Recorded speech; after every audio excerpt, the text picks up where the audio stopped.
What?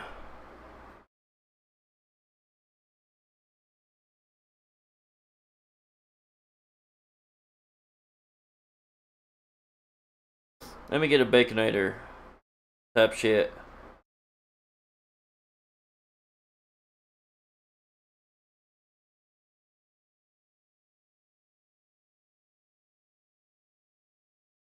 I forgot to do my shit.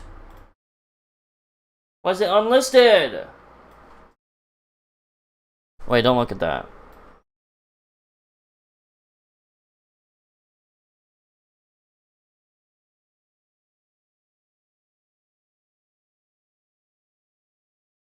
Boom. Giga chilling.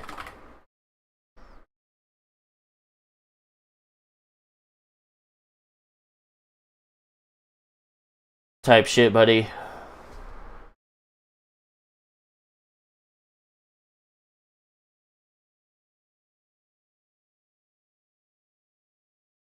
Hello? Am I on? Is this thing on?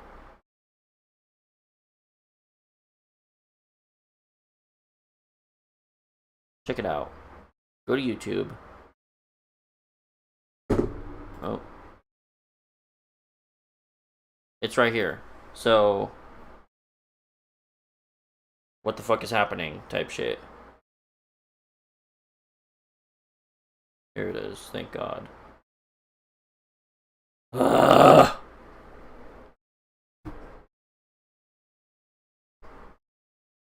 Alright.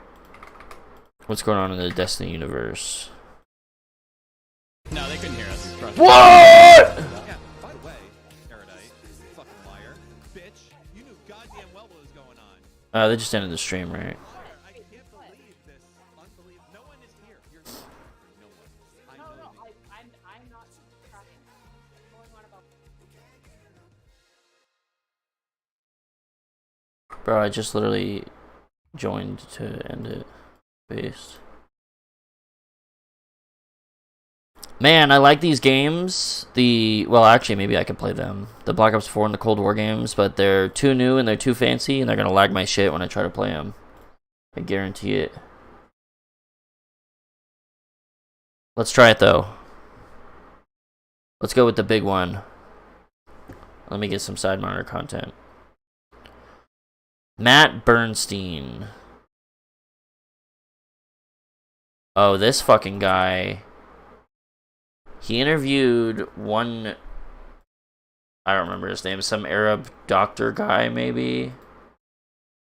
That was, like, really excited about Hassan. And this Matt Bernstein guy is really excited about Hassan. But then he did another interview with, like, a normal, like, liberal public official. And it was a way, way, way tougher, like, actual interview.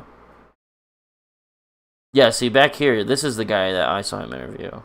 So is Disney gonna watch both, or let's do it? What's our goal, and how can we actually ensure that we get there as quickly as possible? Don't care. Moving on, Mallory. Moving on.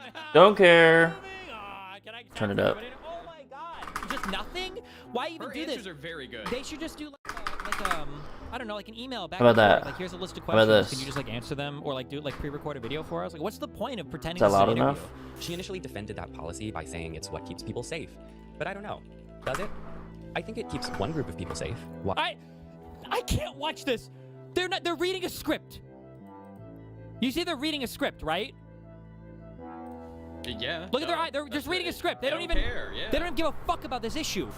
To a group of people, and to me, like anyone's feelings about that word, I think are not as important as like recognizing what is still happening to people right now, which is a genocide under international law. You know? It's the genocide. Hold on, I'm gonna try and launch this and see if everything breaks. I'm only streaming at 720p, so it should work.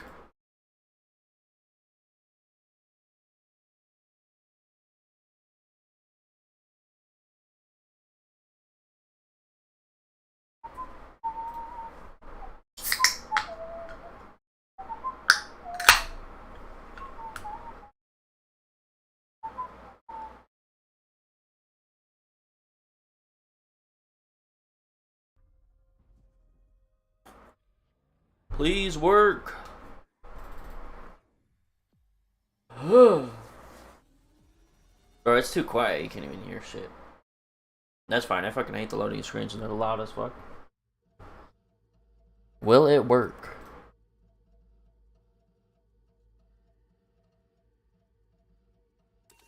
Type shit. Let's see. What's that good one? This one?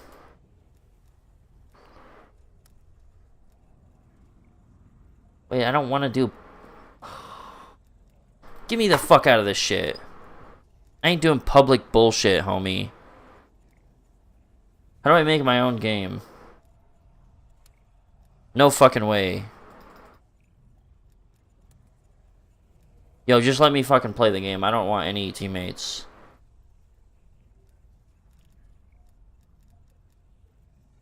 Do you have to fucking... Bruh. You have to queue up with people?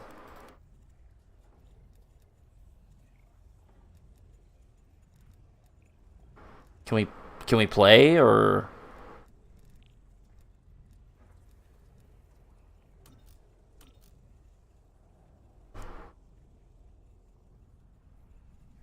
Preloaded? Why the fuck do I need to play with random ass dipshits? There's no way. There's a way around this. Solo. Oh my god. Private and solo. Alright, let's try solo. There it is, buddy. Okay, thank god. Let's just load in. I need to load this in and then play the video and see if my stream breaks. Type shit. I'm gonna have to turn my settings down here too. Ugh. Let's see, buddy.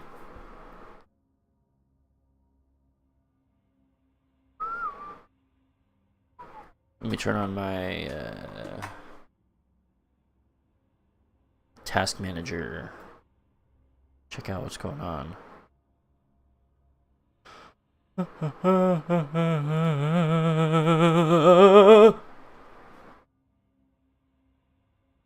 Alright. Give me that good shit.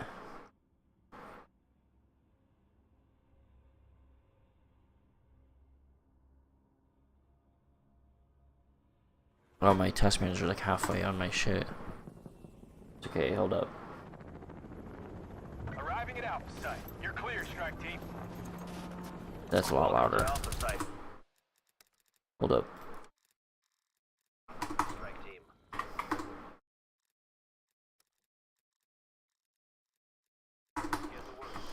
Alright. Is it working? I feel like it is. And I'm playing on pretty high settings. Yeah, buddy. Alright, I guess we'll do this. So streaming at 720p is the way to do it, I guess. Type shit. Cool.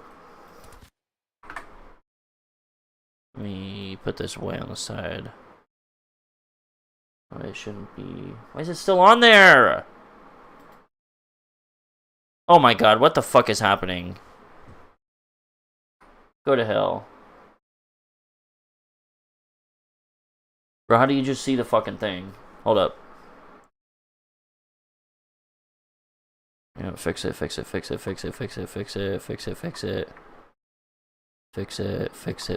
buddy. Let's try that. Alright. How does your family feel about it? How are those conversations going? Well, you know, it Depends on the family. depends on the family member, and it's tense, but ultimately, Wow, you can't even answer a fucking question? What a fucking... It's so performative. They're such a performative fucking loser. I wish these people would just be honest. They don't give a fuck about anything, and they're just demons. These are Satan-spawned people. What a giggly, happy-go-lucky fucking response for the largest fucking virtue signalers on the fucking internet. Just so you know, if this laugh right here was by McMorrow, the Majority Report would be playing this laugh non-stop. Look. Why on earth would you lag? Seriously, what? Bro, we're not even on a high setting or anything. You know how disgusting it was when we asked how their conversations went interpersonally, and they fucking laughed when we asked that question. Oh my fucking god. I asked Mallory McMorrow about her support for Israel. Oh my god. Jesus Christ. Everything fucking Why Israel. do you support funding to Israel's defense infrastructure? Because I don't think anybody should live in fear of being bombed or killed. Queen? I would look at how do we support defensive systems for Palestinians? How would we support defensive systems for Lebanese? Should they get an Iron Dome too, the Palestinians? Well, let's talk about that. It's a conversation. Well, I mean, hello. For anyone who hasn't been following recent left-wing political Twitter drama, or who doesn't keep up with the iconic drag queen Lady Bunny, who posted about did you said notice drama though on the Instagram. fucking manifesto or whatever came out from the DSA, or sorry, not the DSA, the Democratic Party, and nobody gives a fuck. Nobody's talking about it anymore. You mean the True. The audit. Autopsy? Yeah.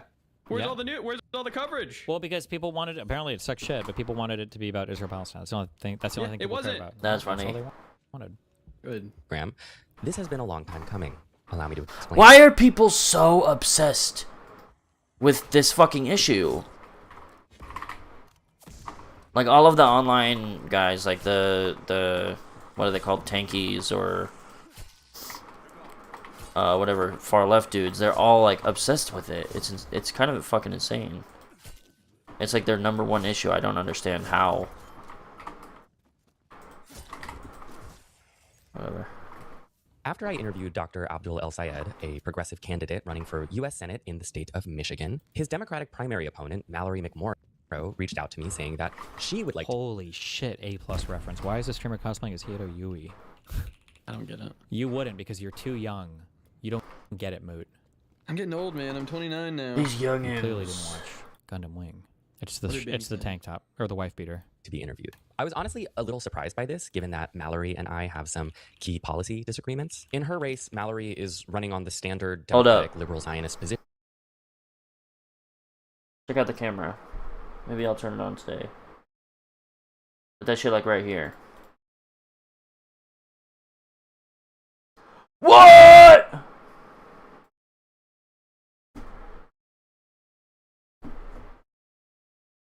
There's like a height issue.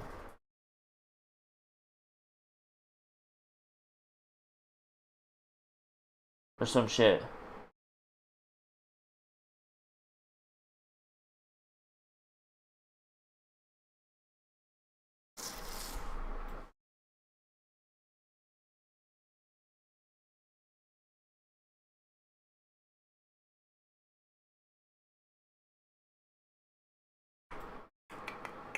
No, it doesn't have to be you fucking moron.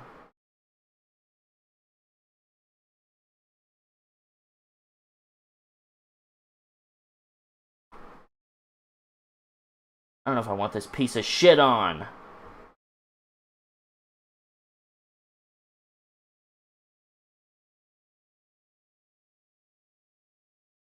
Position For a of, bit. you know, two-state solution, fund the Iron Dome, but Netanyahu bad, but also no sanctions about it, etc. She's also not running on Medicare for All. But I wanted to do the interview so I could ask her about those Why is it positions. lagging? Her team and I set a date and a time for the interview, and after I submitted a topic list, which included healthcare and foreign policy, they canceled and offered no time to reschedule. I will say, and I don't want to assume intention, and I'm willing to be wrong, but I do kind of wonder sometimes if, because of how I present and the fact that I'm so open about who I am, Oh my god.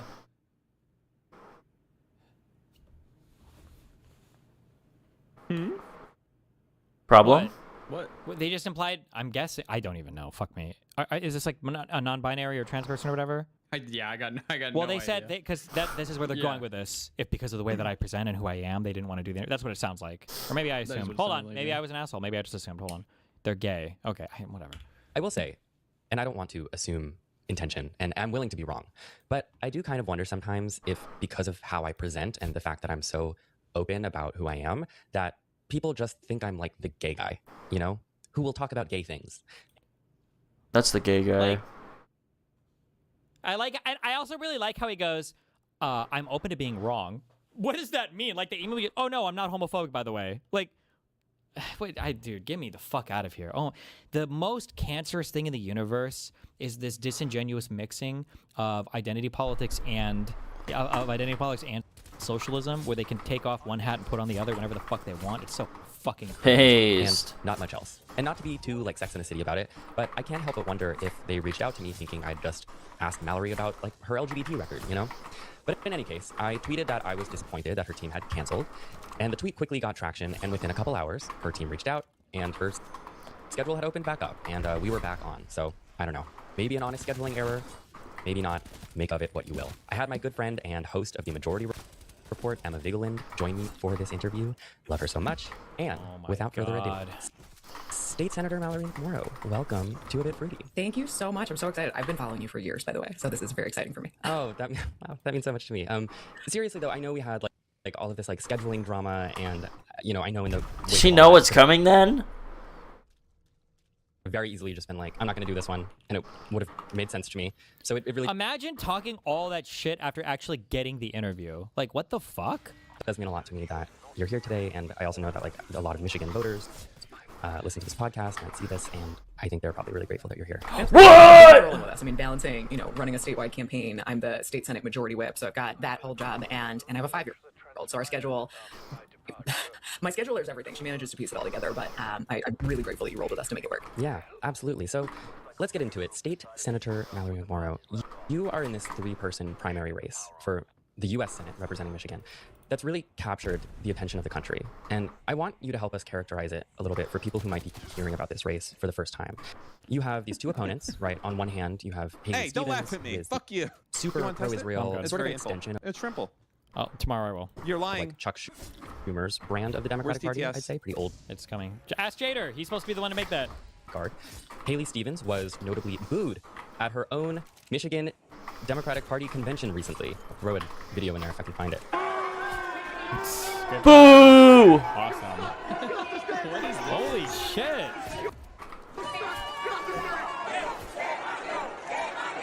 Which was pretty amazing. And then on the other side, you have Dr. Abdul El Sayed, who we interviewed on the show a few weeks ago. Dr. El Sayed is a very progressive candidate. Who had nobody said anything mean about him. The other person got booed like a motherfucker. This guy, glowing. We love him. Wrote a book, Medicare for All, very pro-Palestine. And I think, and please feel free to dispute this characterization, that most people view you as like someone in the middle. So I was wondering if you could first Imagine being in the middle of a fucking genocide. just like define yourself in Unbelievable. the context of this race. For sure. So to put the race into perspective, Michigan has an open U.S. Senate seat. Gary Peters is not seeking re-election. We have Mike Rogers, in all likelihood the nominee on the Republican side, who ran against Alyssa Slotkin in 2024, lost by only 19,000 votes.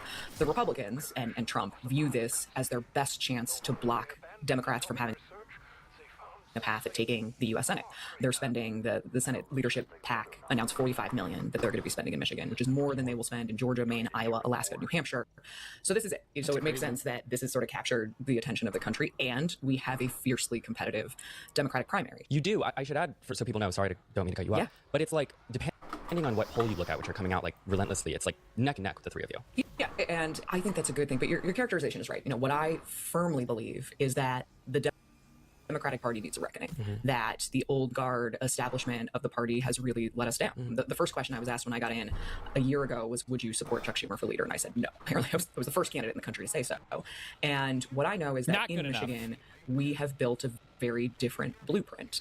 So for me, I know that people want to put us into neat little lane boxes, and I just don't think that's how Michiganders think. We have people in our state who voted for both Rick Snyder, a Republican governor, and Gretchen Whitmer. We have people who She's voted from Michigan. I wasn't paying as much attention, but she's from. Is she like running in Michigan? Isn't that a kind of a swing state? I don't remember. Not that I know of. I don't know. I think it's probably like a more purple state, which makes way more sense why someone would be not crazy far left or anything. It's ridiculous. It's always ridiculous when these people are like criticizing this type of shit, but or Bernie Sanders and Donald Trump. This is a state where you don't have to register by party, and people tend to vote for the person that they like. But of the field, I am the establishment outsider, but with a track record of actually getting real shit done. I'm the only candidate to have beaten a Republican incumbent to get into office. I took on an entrenched family legacy in my first campaign for state senate, and I swung a district 20 points in a single cycle and broke the Republican supermajority. Damn. Will this person engage with a single thing she just said, or is he just fucking? Right next They're to the gonna next ask about Is he just waiting to get to Gaza? Whoo! I then helped Here it comes. leverage a viral speech that I gave back in 2022 after I was smeared as a groomer and a pedophile by a colleague of mine. Millions of dollars. I supported a dozen other candidates and flipped the entire state senate for the first time in 40 years. Been there with the groomer and pedophile. Oh, same here, actually. Yeah, and can I tell you, like, all of your Instagram stories? Oh, are they both on the same? Oh yeah, they're both interviewing her or some shit. Were truly so helpful for us. Like, you may not know this, but a lot of us in the state senate, we've been following you for a while, kind of hitting back on a lot of the culture war bullshit. Thank you so much. I really appreciate that, and yeah, really appreciate everyone who like stood their ground amidst what I think was hopefully like the height of the culture war bullshit. I'm of the belief that like so much has happened since, especially to like wreck Americans' lives economically, that even the most sort of ardent like anti-drag brunch people are now kind of like, I don't got time for that. Yeah. Sorry, I don't know if I. Kind of hitting back on a lot of the culture war. It's just not really helping. But No, I whatever. just want to talk about drag story time right now. Bullshit. Or no, they don't want to talk about culture war stuff. They just want to talk about class stuff and hating America. That's all they want to talk about. Fuck gays, fuck blacks, fuck trans, fuck everything else. I want to talk about how horrible America is as a country from a Marxist perspective. And about how we're going to have the revolution and fuck billionaires and the Epstein class and Israel, Palestine, Israel, Palestine, Israel, Palestine, Israel, Palestine. Based. That's what it's going to be. Thank you so much. Anytime you hear somebody on the left do this, we got to get off id poll, guys. We got to get off identity politics. It's because identity is super inconvenient for Marxist retards who can only analyze things through one fucking lens, which is hate America, unironically. I really appreciate that, and yeah, really appreciate everyone who like stood their ground amidst what I think was hopefully like the height of the culture war bullshit. I'm of the belief that like so. Also, none of that had anything to do with what she just said. If she, fuck, I gotta go. Okay, go off. If you're interviewing a candidate, I don't know. She said some things that are interesting about. I'm half listening, but like, why not ask like, oh, well, you ran a campaign and you beat a Republican candidate. What is like a lesson you think that Democrats who are running primaries across the country right now could take from that? What was unique about that race? Or how about you said that you leveraged some viral moment? Well, the media is especially focused right now on social media. What do you think Democrats could learn? What do you think Ken Martin or the DNC is getting wrong about? Or what do you think that there are some Democratic politicians at AOC? What are they getting right about leveraging social media viral moments? Majority? What did you pass? Sure, like, or a ton of questions. yeah, sure. Or you said that you were one of the first Democrats who didn't support Schumer. Oh, that's pretty controversial. Why don't you support Schumer? Like, there's a ton of stuff to mine there, but instead it's like this segue into it's going to be some fucking class bullshit, anti-billionaire bullshit, or Israel-Palestine bullshit. As soon as like, I'm calling Jews. There it comes. So much has happened since, especially to like wreck Americans' lives economically, that even the most sort of ardent like anti-drag brunch people are now kind of like, I don't got time for that. You know, I will never forget there was a press conference Tudor Dixon tried to hold in the middle of the 22 cycle. She had all these people, and, you know, it was under the guise of protecting girls in sports, and she made this radical claims about what was happening in the state.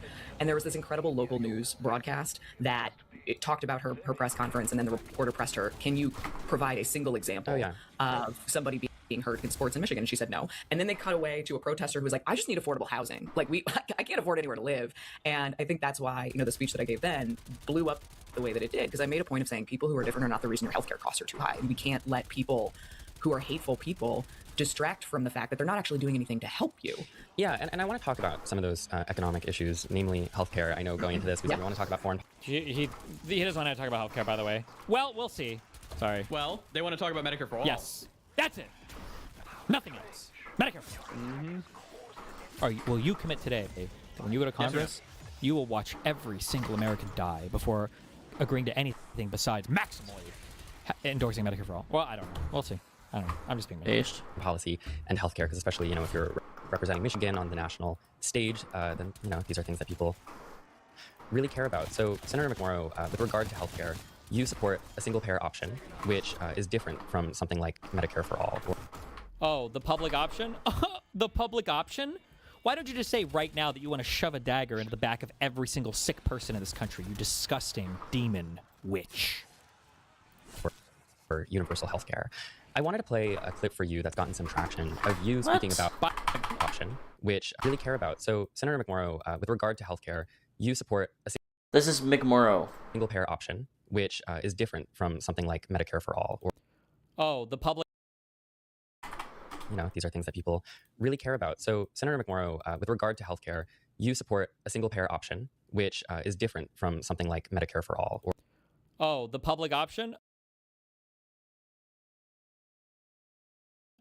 The public option? Why don't you just say right now that you want to shove a dagger into the back of every single sick person in this country, you disgusting demon witch. Or universal healthcare.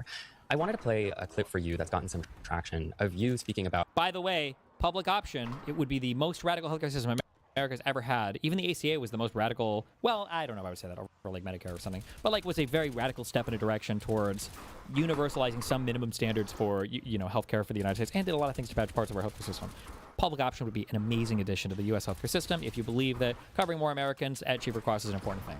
About what you see as the risks of universal healthcare, and just ask you more about that. Oh, but we're going to play a clip attacking her having issues with the most extreme healthcare plan suggested anywhere on the planet. Remember, Medicare for all, as proposed by these fucking losers, would be the most extreme healthcare plan anywhere in the world. It would be the furthest left, the most extreme. There is no European country, Asian country, no country on Mars or the moon that has not on Mars. Copay, has no cost at point of service for any hospital procedures, also covers dental and vision. There is not a single fucking healthcare plan on the planet that is as extreme as... You know, I looked into this as well. You thought like everyone's like points to Switzerland in these places, and you look at it, and it's like, no, they just make you pay for your health insurance. Like, you have to have it. Yeah, literally. either that or there are some copays, or there are some cost for prescriptions. Bernie's suggested plan, I don't know if they've changed their Medicare for, I don't even know if they talk about the plan anymore because it's just a virtue signal like Israel-Palestine. But the healthcare plan that Bernie suggested would have been the most radical healthcare plan,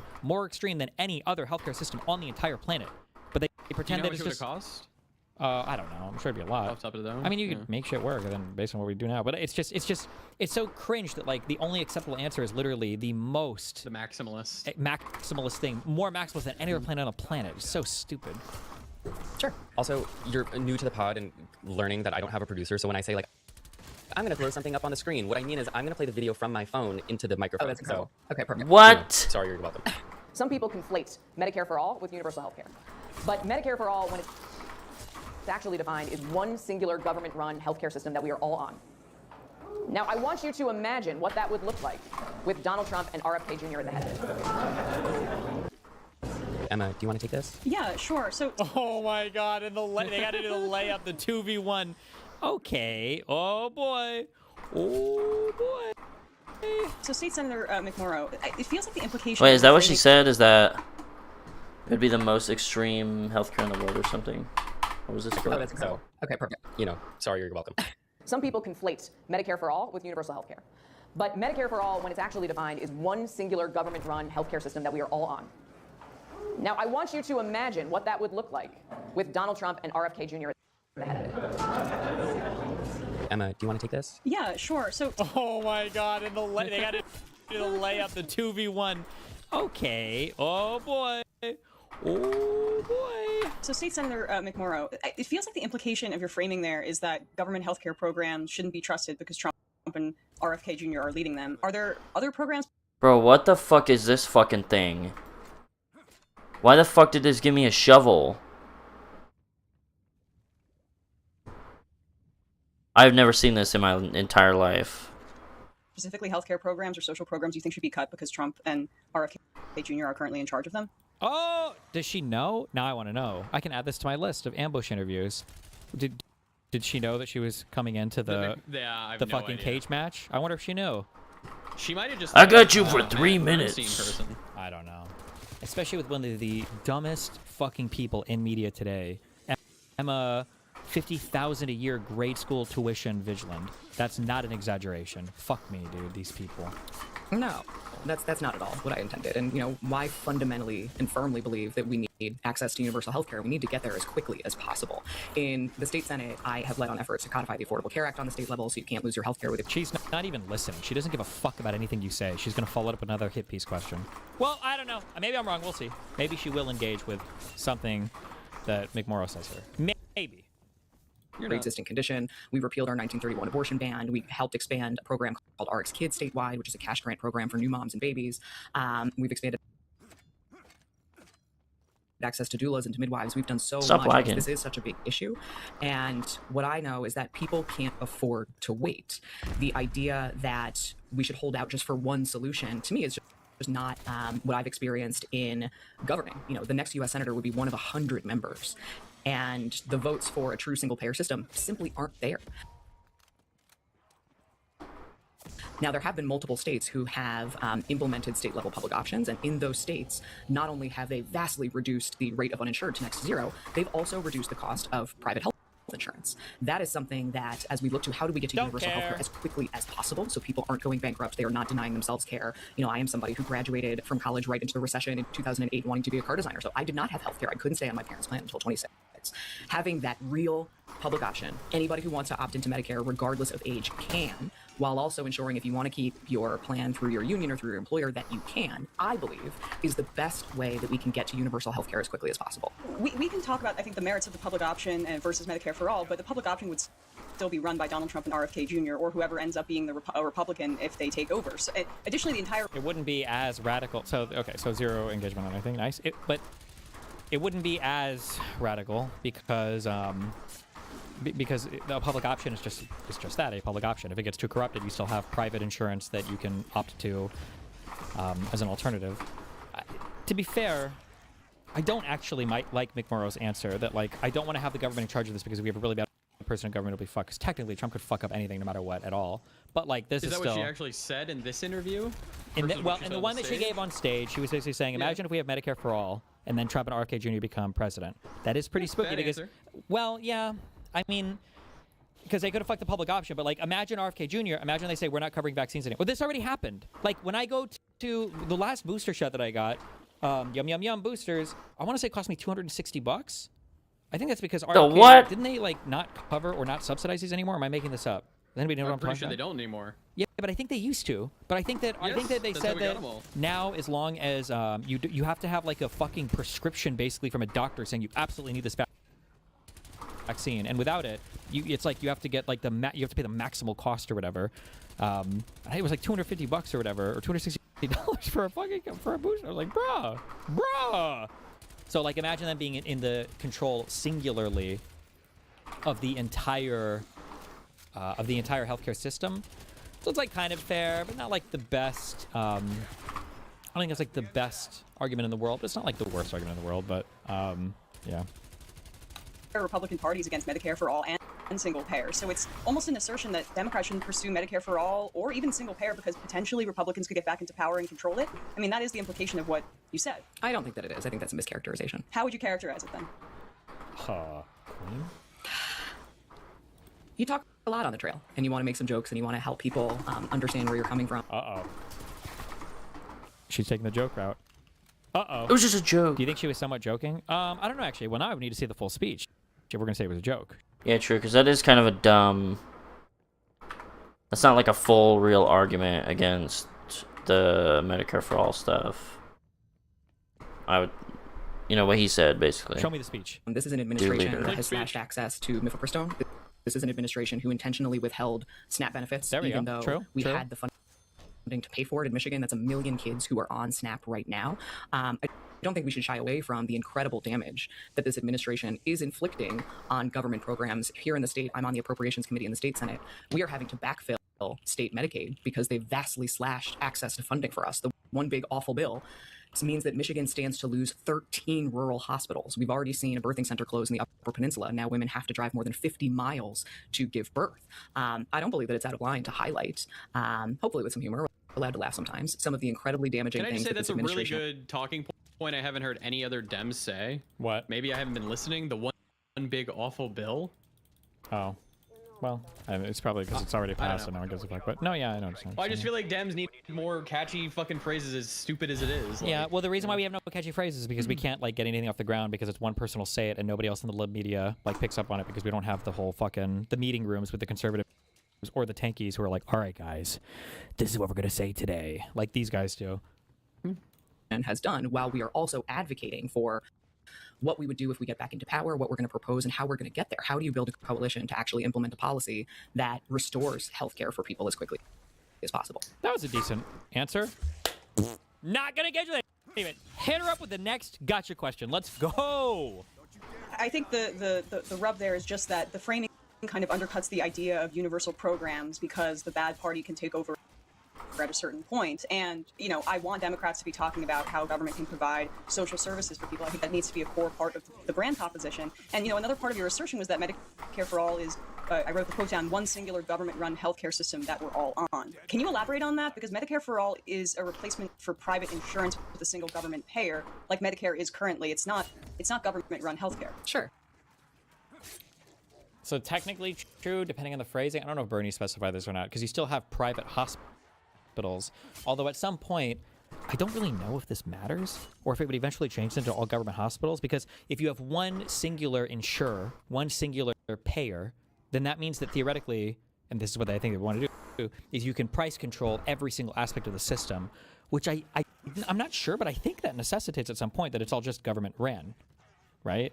Like even the medical providers, I don't know 100%, and these people will never detail it because they don't care to actually talk about policy. These are all, remember, this whole Medicare for All is just a thing that rich, white, young people online like to throw at you as a wedge issue to attack Democrats. That's the only thing that... So you don't think it's doable at all, feasible at all? The way that they talk about it, absolutely fucking not. Because what Mallory McMorrow is talking about here is absolutely true. You expand parts of the healthcare system, you make more people notice that, like, hey, when I have this, it's actually way better than it was before. Remember, one of the things that Democrats, if they had any unified messaging whatsoever, when they want to talk about the ACA, they should just exclusively advertise it with Trump clips talking about how good it was that pre-existing conditions are covered and that he wants to solidify blah, blah, blah, blah, blah. Because he came in 2016 wanting to cut, that was the singular Republican issue. They wanted to not repair and replace, replace and something, the Affordable Care Act. That's all they wanted to do. And they couldn't do it. But then when Trump came in at the end, I think in 2020 talked about it, and then I think as he was coming in for his second term, I don't remember if it was coming for the second term or it was at the end of his first term, they were like, well, actually, you know, protecting people from pre-existing condition coverage to make it so that they can't get barred from coverage because they have pre-existing conditions. This is actually really good, and, you know, this is actually part of Trump. I don't know if he called it Trump Care. He started to try to take credit for it, but, like, yeah. That was Obama's big fucking thing. Yeah, it was one of... Obamacare is an awesome fucking name. I bet Trump was so jealous about that. Big parts of it, yeah. And they should harp on that more, but you can't because you're just busy fighting these fucking losers all day. Ugh. Oh, repeal and replace, that was it. Private insurance with a single government payer, like Medicare is currently. It's not government-run healthcare. Sure, you're right. I think it has to eventually become that. No, and I have taken that feedback to heart. We campaign a lot, and I do talk about this differently now, so that it doesn't come across as callous. And you're right, a single-payer system, Medicare for all, in the. Oh, this was where this came from. Stand on Medicare for all. Great question. I support, unabashedly, universal health care. Everybody should have access to health care. And I want to tell you why I said it that way. So first of all, I shared my own story that I graduated right into the recession. I did not have any health insurance. I couldn't even stay on my parents' plan until I was 26. That's the thing that was added by the ACA. You used to get kicked off, I believe, at 21. And for millennials and Gen Z especially. Is she my age? Because I graduated right at the start of the recession. 39. Based millennials. Hell yeah. We do not have the job security that our parents had. In my first campaign, my opponent knocked me, sent out mailers saying, she hasn't had a job longer than 2 years. I was like, well, yeah, I'm a millennial. That's normal. That's just what we have to deal with. So the idea that for generations now who are going to change your job every couple of years, that your health insurance would be tied to your job is ludicrous. True. Also, by the way, it prevents small businesses from being able to compete with larger companies because offering comprehensive benefits and health insurance plans and child care and paid leave is so prohibitively expensive that we have this situation where the larger companies get bigger and they can offer more and they can get the best talent, and small businesses, which make up 90% of Michigan's economy, can't. Now, I said it the way that I said it because some people conflate Medicare for all with universal health care. But Medicare for all, when it's actually defined, is one singular government-run healthcare system that we are all on. Now, I want you to imagine what that would look like with Donald Trump and RFK Jr. at the head of it. You have this man who just last week held a... Yeah, I understand the vibe a little bit more. Maybe not the best answer, but this is like a, I guess, it's not a town hall. It's better than is it sounded like. Sure. Well, and this is like definitely a lot more casual. I thought this was like a formal fucking campaign speech, but I got a little conference saying that anybody who has been circumcised probably has autism. I mean, because they probably took Tylenol. Did they? This is a man who decapitated a whale. Problem? And dropped a dead bear off in Central Park. Problem? Who works out. I don't know if you've seen this, and I know it's the pettiest thing to complain about RFK Jr. about. He works out in jeans. That is. There has to be so much chafing. I don't trust that man to make medical decisions for my family. Horrible misspeak, but. So we have to get to a place where there is a real, legitimate public option. And if you want to opt into another private health insurance, that you should have the freedom to do that. That is where I stand, and we were 2 votes short when the Affordable Care Act passed of getting that done. Now, it's not just an option, it's essential. What's your stand on Medicare? Okay, I got you. Legislation as it has been introduced, it sits in the Congress right now, is a single insurance plan that would by law eliminate private health insurance. The public option is on that because Medicare for All is a replacement for private insurance with a single government payer, like Medicare is currently. It's not government-run healthcare. Sure, you're right. And I have taken that. Like Medicare is that's not true. I'm sorry, I don't know what she just said when she said that's not true. Medicare, or when she said that like Medicare, older people can still have private insurance. I'm not aware of older people being forbidden from having other medical insurance. Number one, and number two, aren't the Medicare Plan B things? Aren't those also administered by private companies? Like, didn't United Healthcare, don't they do Part B things for? Yeah, I think Medicare for all, or I'm sorry, I think Medicare. And parts of it can be managed by private companies, so no part of that is true. But again, these people don't know anything about healthcare, anything, because this is just all fucking virtue. That feedback to heart. We campaign a lot, and I do talk about this differently now, so that it doesn't come across as B, C, and D are all supplemental, and are private. Okay. As callous. And you're right. A single payer system, Medicare for All, in the legislation as it has been introduced, it sits in the Congress right now, is a single insurance plan that would by law eliminate private health insurance. The public option, can you expand on how you would solve some of the same, say, enrollment issues that you see with Obamacare? A Medicare for All plan would promise no premiums or deductibles. It would create a single payer. No premiums, no deductibles, and I believe also no co-pays, and I think they usually say no copay and nothing free prescriptions as well. I think they usually say that as well. But like, I'm sorry, where the fuck is this money coming from for this? This is kind of a. Also, they hate the public option, which would be an amazing. Okay, but why do they hate it? Because it's not. Just accelerationism? Why would you like the public option? Because it gets us closer. Retarded. Retarded. They don't give a fuck about policy. They don't give a fuck about healthcare. They don't care about covering people. It's about a wedge issue. Okay, it's about creating a wedge issue in the Democratic Party. A public option would be an amazing addition to the current United States medical system in terms of getting people who, for whatever reason, have fallen through the gaps, that don't have jobs, they can't get insurance some other way, and the healthcare exchanges are too expensive. They are pretty fucking expensive. A public option would be amazing. So they just care about the fucking they just care about the name and getting it done. Basically, that's it. Well, they don't want to get it done. Nobody supports it. There's no support. Get fixed. Even the American population does not support Medicare for all. Like, this is just like a wedge issue. This is the Israel-Palestine of healthcare debates. That you see with Obamacare, a Medicare for All plan would promise no premiums or deductibles. It would create a single payer, the largest amount of leverage to keep costs down, and that is why people want to go big with Medicare for All. A public option is an improvement, of course, on the private marketplace and the Affordable Care Act, but that would still involve premiums and deductibles. Why not go all the way to Medicare for All? Yeah, I hear you on the vision. I 100% do. And what I know after almost a decade as experience in a legislator is that you need to push as far as you possibly can while building the coalition of votes to actually get it across the line. So, like, an interesting follow-up question, if we were having a real back-and-forth interview, okay? If you want to know how to, like, get girls to fuck you or to make it so that dates, or if you're a girl, you want to get a guy to fuck you, doesn't matter, okay, right? Is when the person says something, listen to the things that they're saying and then ask a question based on the response that they give, okay? Or if you want to be, like, a good interviewer, right? If they give you an answer to a question, then ask a question based on what they just said instead of just going down the list to the next stupid fucking thing. It triggers the fuck out of me. Or maybe she will. Maybe this time she will. My bad. Sure. And the support for a true single-payer system. So like an interesting follow-up question might be, oh, okay, well, there are a lot of people that want Medicare for all, and they feel like the public option doesn't go far enough.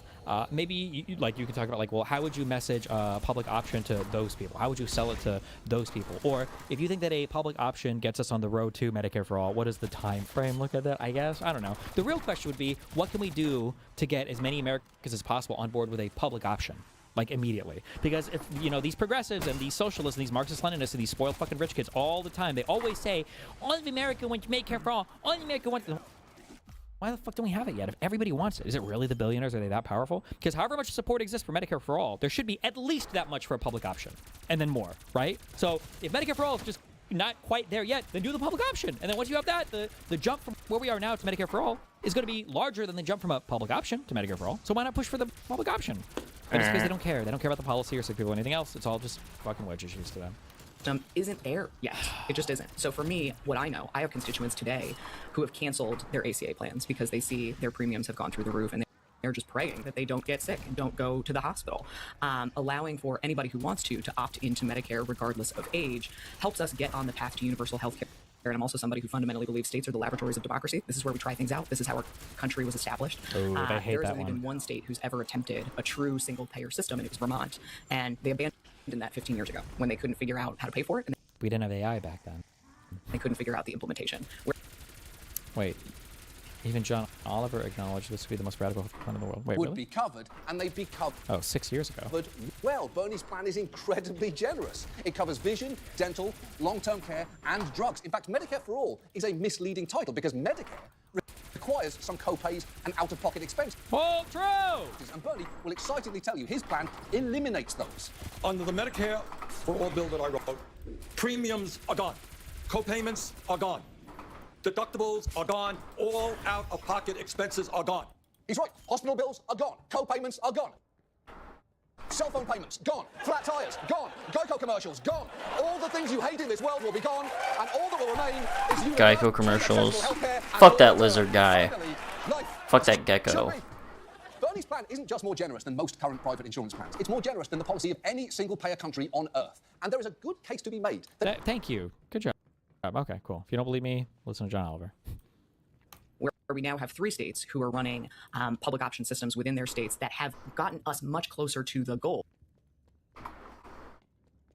of hello. So that's how I approach policy: is what's our goal and how can we actually ensure that we get there as quickly as possible. Don't care. Moving on, Mallory. Moving on.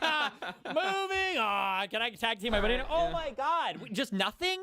Why even Her do this? answers are very good. They should just do like I don't know, like an email back and forth. Like, here's a list of questions. Can you just like answer them or like do it like pre-record a video for us? Like, what's the point of pretending this is an interview? Extremely close to my heart as a Jewish person. As oh my God! There it is, bro.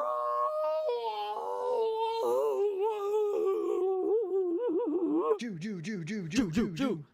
A tax-paying American, as a human being, is that of Palestine. I was actually just the other night at a UN commemoration of the anniversary of the Nakba in 1948. Oh my God! When Israel displaced more than 750,000 Palestinians who still don't have the right to return home.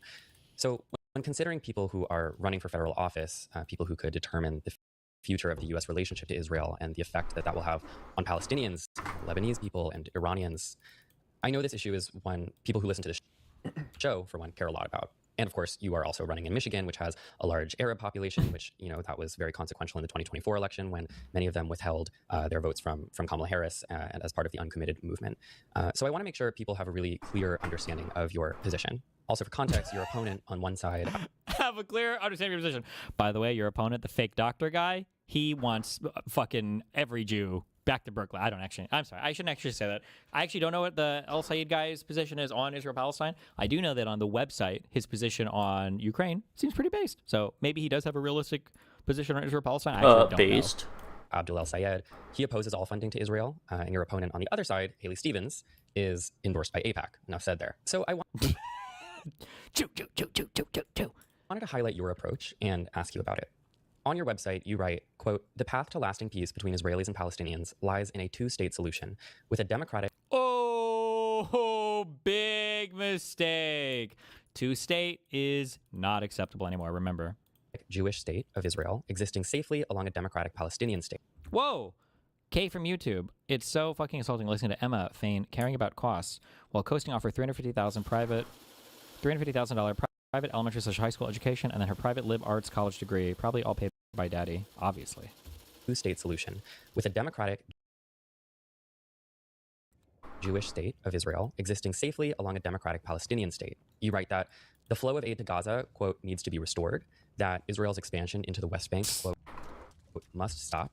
Not even remotely close to good enough. And that Hamas must, quote, disarm and demonstrate a commitment to a peaceful and democratic Palestinian state. Oh my God. You also support funding for Israel's defensive weapons infrastructure, you know, things like the Iron Dome. Is that all correct? Oh. Increasingly, that's changed. And you even see Netanyahu now vocally saying that he himself wants to cut off relying on aid from other countries. So I would support Israel continuing to be able to purchase systems like the Iron Dome, defensive systems, but I think it's in the best interest of the United States in reducing that aid and allowing Israel to do that on their own. But I mean, as of now, though, your policy that you're running on, just so voters are like clear, is that you support sort of the defensive infrastructure. So we wanted to ask you a couple questions about your stance here. First, regarding what a two-state solution means to you and how that could affect your policymaking. The two-state solution debate is something where I really do think that a lot of Democrats are kind of behind the reality on this issue. So I just want to talk in terms of practicalities. Where would you... Remember, that's what I said. Two-state, that's the Nazi, that's the neo-Nazi, Me out! Zionist Nazi option, Zion-Nazi option. You cannot be a two-stater. That is they won't accept it. That's You might as well ask for a fucking public option. Are you fucking crazy? In terms of like your ideal two-state solution, draw the borders, because as you know, Israel's been illegally occupying East Jerusalem and the West Bank since 1967 in violation of UN law. And since then, 700,000 Israeli settlers have moved into the Palestinian territories in East Jerusalem and the West Bank and have stolen Palestinian land. So my question about the practicality of a two-state solution is, how would that happen? Would your scenario require removing the 700,000 illegal settlers living on Palestinian land? So, Emma, what you're asking is, I don't believe the role of a U.S. senator. I believe... Oh my God! Queen! Hello? Queen?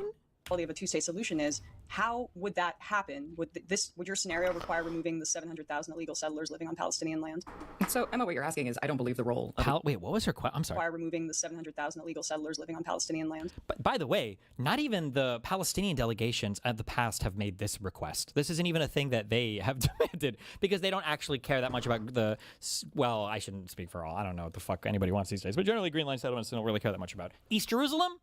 They do care about. And some type of contiguous country, arguably they care about, although now if they can push for a one-state solution, who the fuck knows? So, Emma, what you're asking is, I don't believe the role of a U.S. senator. I believe that a senator should have a role in allowing the United States... Ooh, she's not happy with that one. She's like, excuse me, what?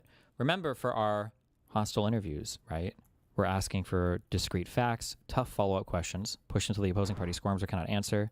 Also ambushes with quotes or prior examples of the other party's police behavior. So we had the ambush clip earlier. Remember that one, right? Here's a clip of what you said about this. We've got... Generally, you would have tough follow-up questions, but both of these interviewers care so little about the average human being. They care so little about the average person on health insurance. They care so little about the average Palestinian that they can't really ask any meaningful follow-up questions. It reminds me a lot about with my deposition with Joan, where she couldn't really ask any follow-up questions about any of the technological stuff. So I guess at least we're not going to get that section of a hostile interview, but... To facilitate, I believe that a senator should have a role in allowing the United States to facilitate the negotiation between the Palestinians and the Israelis that gets to a place where there's long-term peace, security, and self-determination for Palestinians and long-term peace and security and self-determination for Israelis, who all live in the region and have to figure out a way to coexist where they're not killing each other. I don't believe...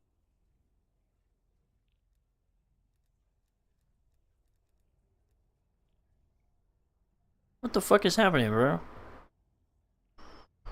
Like, the video is lagging hard as fuck, and I don't know. I feel like it's maybe a GPU thing, but I have no idea.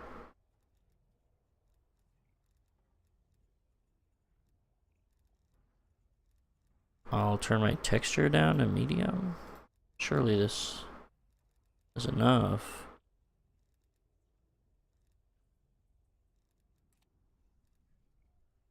believe that it's the role of the legislator to determine where No. those borders are or how it coexists, but it should be our role to de-escalate the conflict. I do not support de-escalate the Netanyahu government. I think that they have continued to push well beyond what is proportionate, what is rational in response to the October 7th attacks, in a way that is horrifying to watch. I mean, bombing Gaza to be completely uninhabitable, the settler violence that you see. Not good enough. That while it is Not good technically enough. illegal, they are certainly. Look at the dead face, the graven, sunken, unholy expression. She's not taking a fuck about any of this. You bitch, you didn't answer the most pure question. 700,000 Jews need to get out. They need to get out of the West Bank. In fact, they need to get out of Israel completely. Certainly doing nothing to stop it and continue to encourage it. And Matt, you brought this up particularly related to our state. We have a very large Lebanese population. 1 million people in Lebanon have been displaced. And I know a friend of mine who's running for state senate mentioned to me that his grandmother's home in Lebanon has been bombed 3 times. And that somehow she's still in good spirits about the fact that she is alive when many of her neighbors are not. So for me, I'm somebody, I bring a background in industrial design into how I pursue policy, which is starting with the outcome and then backing into how do you help facilitate making that happen.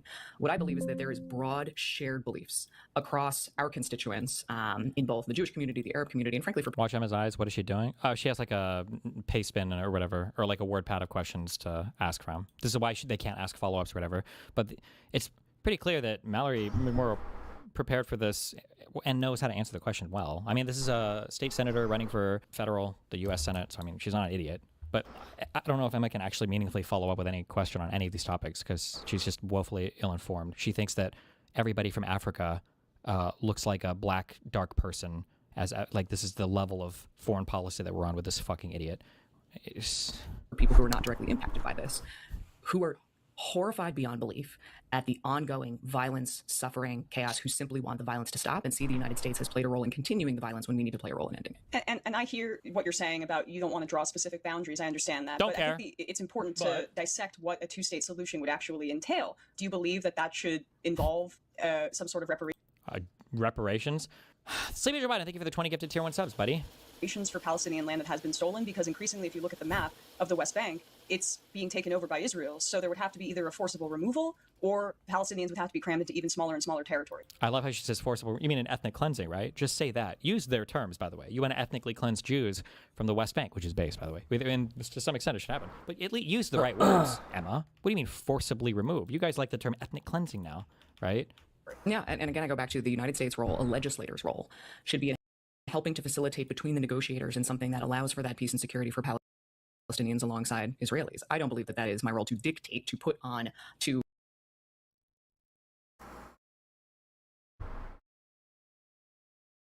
the people who do live there. Man, stop fucking with me. Just work, bro. What they should be fighting for their own lives. I want to push back, though. Oh, where did the... What was her response to that? These guys are literally tag teaming her on this. And she's owning them, by the way. Are you fucking kidding me? me? By the way, fuck politics. That is a good answer. But Americans are tend to have no concern about what people actually want in Israel-Palestine. Now, if you know anything about what you're talking about, you can technically levy that same criticism back at me. What the fuck is happening? Because nobody over there wants a 2-state solution either, okay? But we need to force it on them because fuck them both. But when these guys talk... They both want the other side to get fucked right now. I think that's where they're at. Yeah, that's where they're at right now, okay? Somebody needs to go over there and knock some sense into them. But, yeah, this idea that, there's this peace agreement that they can all agree on. No, you got to force them on some shit right now. But whatever they want is... All right, I got to play a more chill game. The eradication of Israel as a Jewish majority state and likely the ethnic cleansing of the majority of Jews. I hate that fucking term, ethnic cleansing. Basically making most of the Jews leave Israel. Where are they going to go? Back to Brooklyn, baby. Unironically, that's what they think. Do we really want them, Oh, Think shit. about that. Yeah. Wait a second. Hold on now. Has anybody ever brought that up? Well, if we it's kind of like Israel is the logistical server. Yeah, containment zone. Do we want them all coming back to America? That you didn't like you ask them. You didn't like AIPAC before. Now you really can't accuse them of being a foreign-funded thing because now they're going to be pushing all their shit on you. Oh, true. Oh, okay. Live there, what they should be fighting for their own lives. I want to push back though a little bit on, you know, what could you even push back on there? On whether or not you think it's not your job as a senator? It's all of our jobs, lady. We're humans. I'm human. I'm Palestinian, actually. That would be your awesome. role as a senator, sort of, you're presenting it as like a little bit detached from the peace process there. Whereas like we know that Israel's sort of violent and ongoing expansion now. Detached from the peace process. I'm sorry, what were the past senators that were negotiating peace in Israel-Palestine? How about you give us some historical perspective here? Went to Lebanon, as you mentioned. It's only possible because of ongoing bipartisan U.S. support. And That's so not I true, wonder but okay. if you continue to support defensive weapons infrastructure to Israel, how you see yourself as utilizing any of the leverage you could have as a U.S. senator in this situation. And I guess how you think, because like this two-state solution line, right? It's the party line for a long time. Since the 90s. And it just hasn't borne out. Good contribution, Emma. Thanks. I think probably everyone on all sides of this issue could agree with that. And so I wonder how you are breaking from the establishment in a way that would materially benefit the people who, frankly, like my tax dollars are killing. Yeah, and I'm glad that you framed it that way, because I think there's a difference, Matt, in how you asked your question versus Emma. One is the... Holy shit. What the... Who is the other person? Is this a Suzanne Collins race or whatever? No, this is... Or who's the... There's another moderate running against her, and then El Sayed, I think, right? Is it Collins? No, I just said Collins. Who is the other one? Collins. I don't remember her name. She's not going to Oh, win. Haley Stevens. That might be the one. That's who it is, yeah. Well, they might be a queen, too. I haven't seen them in interviews, but that person maybe needs to go, okay? Because McMorrow is a queen. Specific framework of the borders. I like how they... Matt, and how you asked your question. I like how they did a camera cut here just to show Emma being ass-pained. Good job. And versus Emma. One is I wanted to see that. Specific framework of the Thank borders you. of the nations. The other is what leverage does the Congress have to help facilitate this negotiation? I would have voted alongside the 40 out of 47 senators who voted in the past Sanders resolution blocking arms sales. And let's acknowledge how stunning it is that a year ago, that number was significantly smaller than it is today. My views on this have evolved because the reality on the ground has evolved. It has been horrifying to watch. Nope, not good. Trying to Sorry, Overwatch game. genocide on day one. You're wrong.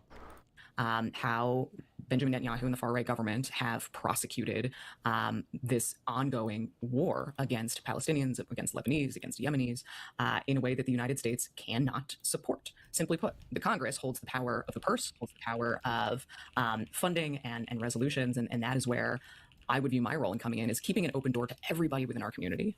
Michigan is a very diverse state where we have the largest Arab American population living side by side with a very significant Jewish population. What is this comment? Destiny. Stevens is kind of a wacko. She's had breakdowns on the House floor and is ultra pro-Israel. Also, because she's a woman and will be judged on it, her outfits are also not great. What does that mean? And Matt, your question is the universal truth. I was in an Uber a couple of weeks ago, and the driver said almost exactly what you said, which is how can our country afford to continue bombing other countries when we can't pay for our own kids? That is where we need to step in and say enough is enough, and we need to bring this to an end. Yeah. What's this shit? I've already seen this. Why the fuck are you showing this to me? I mean, you mentioned that how in Michigan you have people of different faiths, Muslim, Jewish people, Arab people living side by side. Is there a single follow-up question to anything? I know there's not, but it's like it's such like an obvious hit piece interview. It's so stupid. Oh my god. That is where we need to step in and say enough is enough, and we need to bring this to an end. Yeah. I mean, you mentioned that how in Michigan you have people of different faiths, Muslim, Jewish people, Arab people living side by side. I think it's very American to believe in multiculturalism as an ethic, in that it engenders understanding, and when you can live alongside. Where the fuck did I get 17 loot boxes, bro?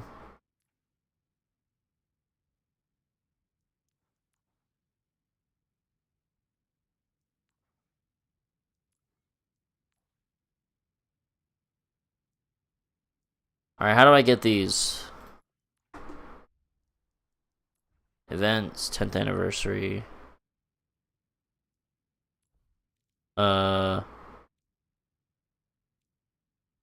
5 games, 15 games. 24 challenges, 38 challenges. Where the fuck are all the challenges then? Fucking asshole.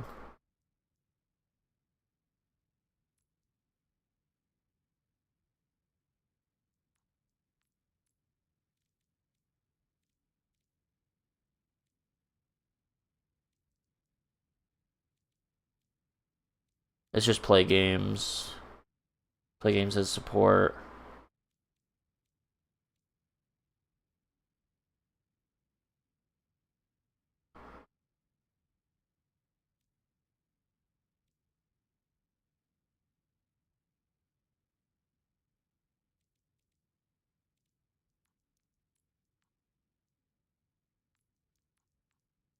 Okay, we're just gonna play shit, I guess.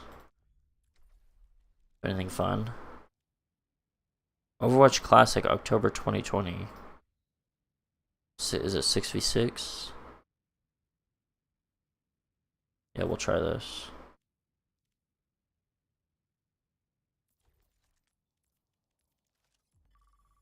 Side people who maybe have different views than you, it reduces the capacity for hatred. It's why we don't believe in things like segregation and apartheid, but Israel is an apartheid state. And, you know, when we're talking about who has the right to have land and to live in peace, I mean, we're recording this right now on the anniversary of the Nakba, and the Palestinians have been ethnically cleansed since, you know, you could say 1948, but prior to that, from the land that is now Israel. Do you not believe in multiculturalism as an ethic for Israel and Palestine? Because I'm sorry.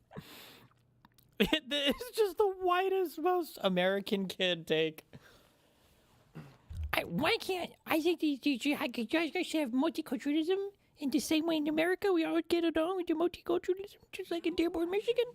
Kill me, fam. Oh my fucking god. Wait, what happened? I missed it. It's just the cringes. It's just retarded questions. shared land would be, in my view, American and also. Here's a question: are there any other more and functions as well multicultural countries as Israel in the greater Middle East region?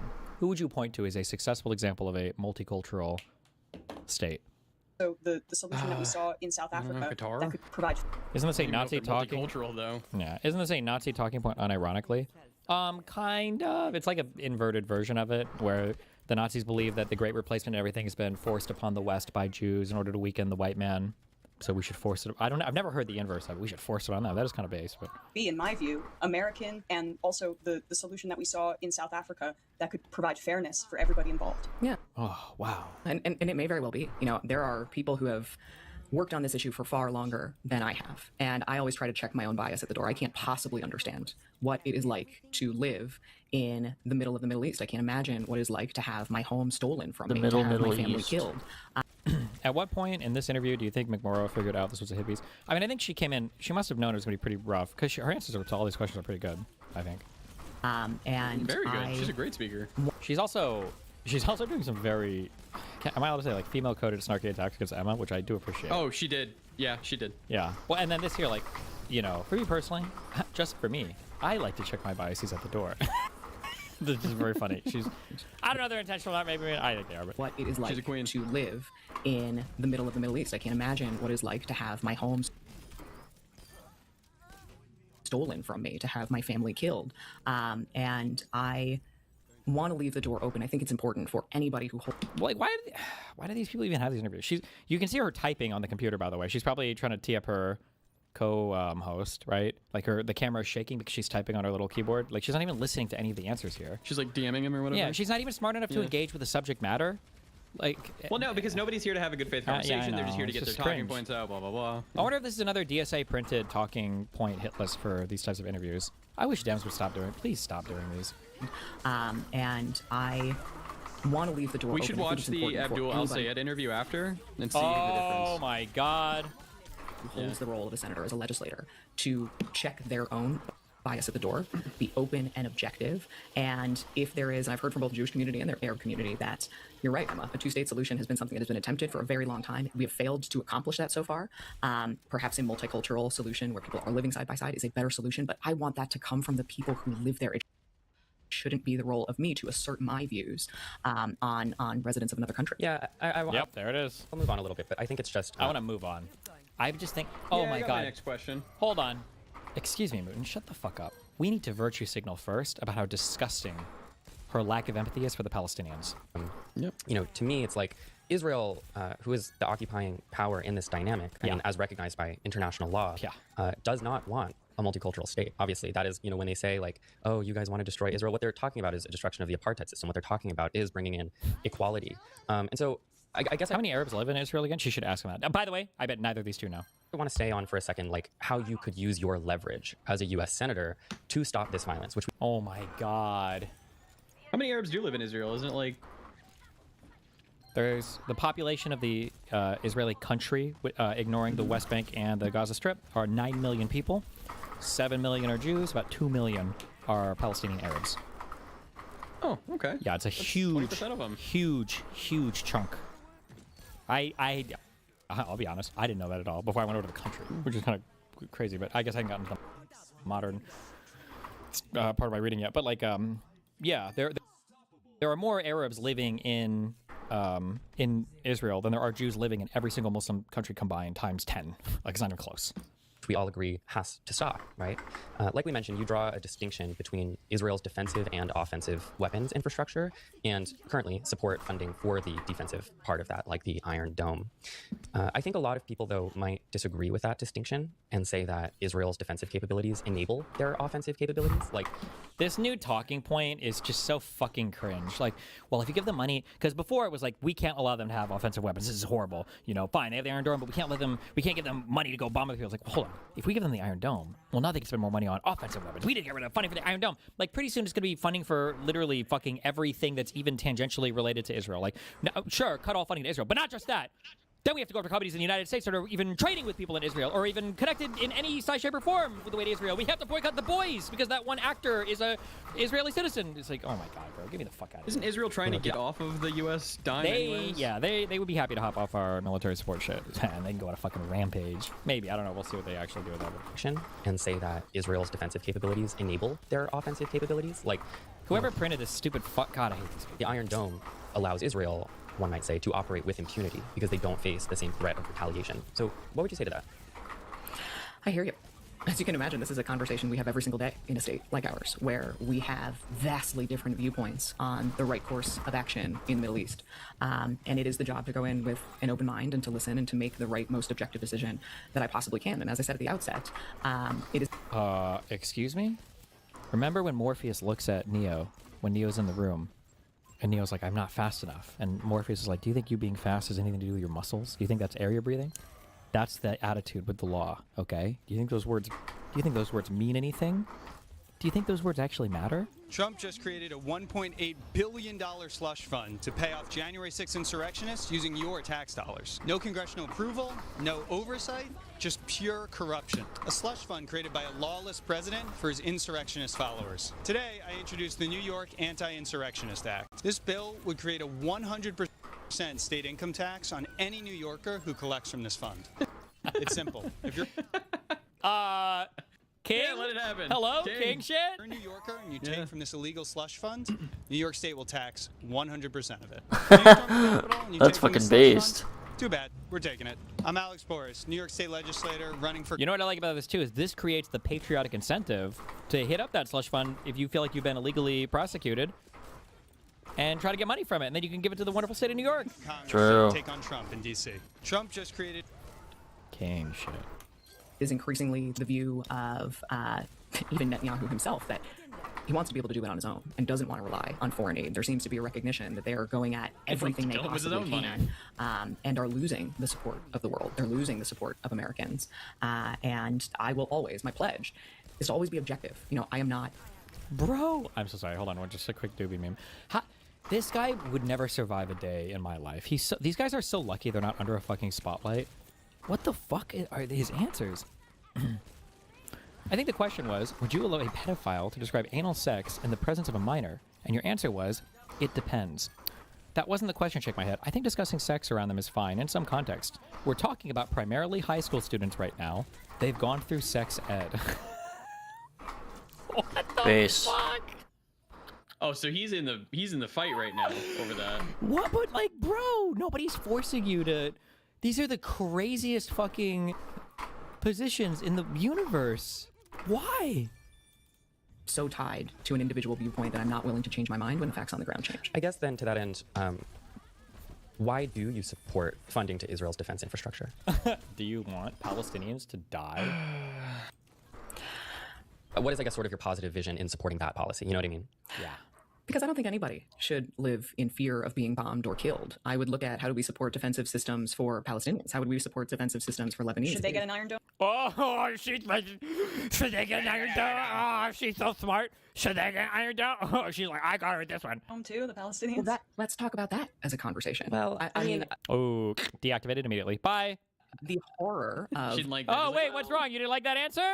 Excuse me? What? We can't engage here? These people can't engage with anything. It's so fucking pathetic. living in fear of being bombed constantly. Let's work with the outcome of how do we end the violence, period. But I mean, but then backing away from that, how do we protect people? I think that's I'm sorry, but you've kind of strayed way too far from my talking point. So actually, let's go back to how Jews are the devil. Then though that sort of probes at like maybe we're coming from different worldviews here a little bit, because my worldview, and I think one that Emma has been talking about as well, is like multiculturalism, where we Here's a question. Are you going to force a Palestinian state to not discriminate against any ethnic minority, and they have to 100% uphold all Western democratic virtues when it comes to giving people the representation to vote and all that? So if 1 million Christians tomorrow, if the new Palestinian state is made and 5 million people from the U.S. want to immigrate to Israel, they have to accept them all, and they can't vet based on religion or ethnicity, right? We live amongst each other. Quick question, and how does Hamas feel about gay people? Well, hold on. Excuse me. Hold on. Yeah. You think you're so fucking smart, bro. You think you're so smart, but there's actually a really good reason for this. Hold on. Okay. You don't even know why there's so much homophobia in the Middle East, do you? No. I'm excited to learn. There's a video of this, goddammit.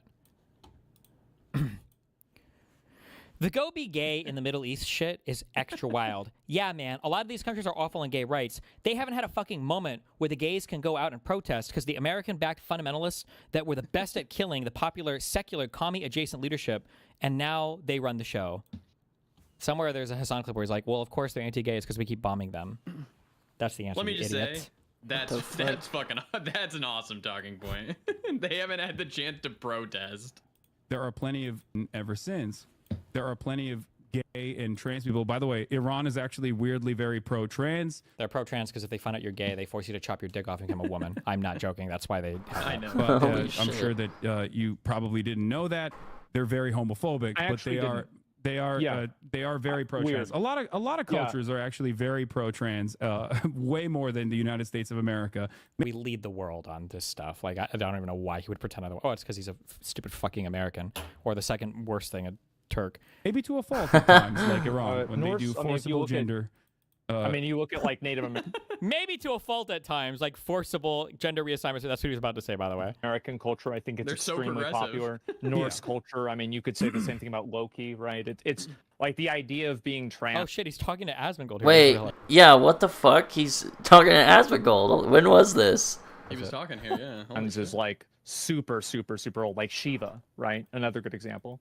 So Yes. I think that's true. There's a concept of third gender in India, Pakistan, and many other places as well. So, and I think one that Emma has been talking about as well is like multiculturalism, where we live amongst each other and where multiculturalism and a respect for one another keeps us safe.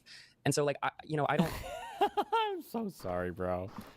I don't want to talk about like everyone getting their Iron Dome and everyone arming up and everyone getting more and more defensive and offensive and everyone getting more violent and everyone. I mean, I just did an episode that actually comes out today, which I'm very excited about, with Naomi Klein, about Tucker Carlson's worldview that he has been espousing as of late. And he does view the world that way, where, in America, we... Morbler, our star lefty. God, I'm glad Ukrainians aren't homophobic. I'm sorry, I don't recall supporting a Homos for Ukraine movement or pretending otherwise, motherfucker. What do you mean? Should bunker down and have our white Christian nation, and everyone else is bunkered down in their own very racialized nations as well, with like every single Arab state. Which, just curious, if we want to go full fucking Nazi, we can go full Nazi here. I'm sorry, what are the most diverse and tolerant states in the world right now? Are they Arab majority states? Are they Muslim majority states? Or are they, I don't want to say the white Christian one. Like, come on, let's be real here. If you want to break out if you want to go full neo-Nazi, we can do that. Tons of weapons, and we're all segregated. And like, I just find that to be such a grim reality, Yeah. And so I think, like, I'm wondering if your politics could come from a different place philosophically, where it's not like, what about funding also the Palestinian Iron Dome, where it's about taking away the Iron Dome from Israel, this thing that, in my opinion, allows them to continue operating as a genocidal We're gonna apartheid take their state. dome away? This is crazy. This is a crazy talking point. Just let them get bombed, I guess. Forehead. No, Type shit. What you just said is the forehead talking point, kind of, because they wouldn't just get bombed. There would be no more Palestinians in Gaza. Israel would remove them. You think any country on the planet would tolerate rocket after rocket after rocket pointing to the citizen of That's defense? true. Yeah. They would just go kill them. It would be gone 100%. Not only would they be gone, every other Arab state in the region would be like, oh, what are you doing? We don't have to worry about it anymore. 100%. Don't Yes. bomb them. No, and I think where you and I find agreement here is exactly that. Ideally, we should be at a place where we're not armed to the teeth against each other. We are a multicultural society in our country, and yet we have more guns than we have people in the United States. I sat on the state Senate floor below Pivot. 4 men Uh-oh. with AR-15s and full tactical vests who I promise you Don't let her wanted get me away from dead. it. True. That is not the world that I Are you wanted. trying to talk about an actual policy? Get the fuck out of here. And the goal, yes, is let's have multicultural societies where we're not attacking each other. I do start at that place, and I want to make sure that I go in recognizing that I would have a responsibility. I have a responsibility today as a state senator to check my personal beliefs at the door sometimes and make decisions that are in the best interest of protecting as many people as possible. And do you think the Iron Dome is in service of that? Right now, yeah. I would love to get to a place where it's not needed, period, for anybody. Okay. Do you believe Israel has committed and is committing a genocide? There it Here we is. go. Yes or no? Bro, I need a yes or no Pisco clip. Yes or no? Bro, oh my god, what these interviews? Yeah, we went through this on our campaign based on... Not good. The answer's not going to be yes? Uh-oh. The legal definition, I've said this, I do believe that it meets the definition. What I also heard in response from many of my constituents who had family that they lost in the Holocaust is there is such a personal, visceral reaction to that word that moves us apart from each other. And when I believe that most people in both the Jewish community and the Arab community and people who are not impacted want the same outcome, why would we spend our time debating whether or not you agree with the definition of a word and recognizing we have the coalition who wants the same thing? How do we keep them together? I think that the definition... I think that the definition of genocide is agreed upon by the international community, and they all said it's a fucking genocide. is important because of international law, and we're Like, not that you know none of, by the way. seeing right now the Trump administration and frankly the Biden administration was True. Also a part of the degradation Yep. of international law and the Yeah. rules-based international True. order. And Rules-based there was a internet, Quinnipiac poll from August 2025. This has probably increased since then, that 77% of Democrats, over half of independents, believe that Israel is committing genocide. That's Don't crazy. you think that it's important to articulate that just to support international law at a time? Yeah, how's that support of international law working right now? What has that done for Donald Trump? Maybe we should focus on building a real coalition of people in the United States that actually have a strong opinion with actionable policies that we can enact if we actually give a fuck about dying Palestinians. I know for people like Emma, I know that she probably gleefully cheers every time she sees another beheaded fucking Palestinian baby or whatever, because it makes her so happy because she'll have talking points the next day for her stupid fucking YouTube podcast. But if you really actually want to solve the problem, it's never been done this way. It's never been done by screeching maximalist positions at anybody. Nobody's done it. They pretend Nelson Mandela did. He didn't. They pretend that Malcolm X was the reason why it happened in the United States. He wasn't. They pretend that, this has never been... Well, that's not true. I'm sorry what I've said. Maximalist positions have been held by people that do genocides if they want to do that. So Turkey, Germany, probably India. I don't know. Fuck 'em. When the foreign policy of the United States, and by extension Israel, is might makes right. I think it is important to listen to everybody that I would be asking for faith and trust to represent and to build the coalition that we need to hit the same goals. There is no doubt that war crimes have been committed. There is no doubt that the pain... Oh, so you can say war crimes but not genocide? And suffering at the vast expense of our taxpayer dollars, Matt, to your point that we continue to pay for this, needs to end. And I want to keep my people together. Don't care. Next talking point. Can we get one more big talking point here? When One more good one. Here it comes. Yeah, I don't care. Pedantic. I really, really don't with the genocide label. But I think to me, identifying it as a genocide is important to, like Emma said, give an internationally understood and legal label to what is currently happening. Oh, because that's so important. That's because it's going to help so much. To a group of people. And to me, anyone's feelings about that word, I think are not as important as recognizing what is still happening to people right now, which is a genocide under international law, you know? How does your family feel about it? How are those conversations going? Well, it depends on the family. Depends on the family member, and it's tense. But ultimately, wow, you can't even answer a fucking question. What a fucking!